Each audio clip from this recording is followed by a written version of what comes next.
Hola, ¿cómo estás? Espero que te encuentres muy bien. El día de hoy vamos a hablar acerca del movimiento obrero ecuatoriano. En las clases anteriores hemos visto qué tipos de movimientos sociales se iban integrando de a poco a la vida económica y política del Ecuador. Hoy conversaremos acerca del movimiento obrero y cuál fue su incidencia en la política y economía de esa época. Comencemos analizando algunas fechas importantes. Los movimientos obreros empezaron a tener fuerza alrededor de la segunda década del siglo XX. Fue en ese entonces cuando aparece en Ecuador y empieza a estructurarse de una manera mucho más organizada. En 1922 se dio una huelga general.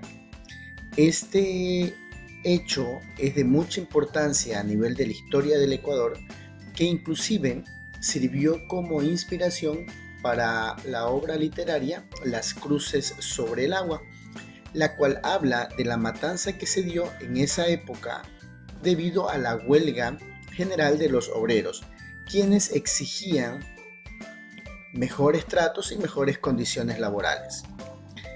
Poco a poco, y como consecuencia de esta gran huelga, se fue fortaleciendo el carácter político del movimiento obrero. Sin embargo, existían situaciones a nivel interno del movimiento que hizo separar y que no coincidieran algunas ideas.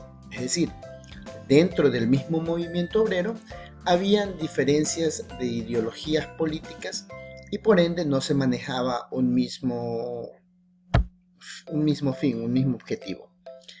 Dentro de las organizaciones obreras aparecieron dos confederaciones. La primera, la Confederación Ecuatoriana de Obreros Católicos. Esta confederación se mencionaba que estaba a favor o que velaba por los intereses de las élites industriales, por lo cual históricamente fue considerada de derecha, mientras que la Confederación de Trabajadores del Ecuador fue considerado como un movimiento de izquierda. Es decir, habiendo una ideología de derecha y otra de izquierda dentro de una misma institución, el movimiento obrero tenía divergencias de opiniones dentro de la misma estructura. A pesar de esas diferencias, se obtuvieron logros importantes. Quizás el más relevante es la instauración del Código de Trabajo en el año de 1938.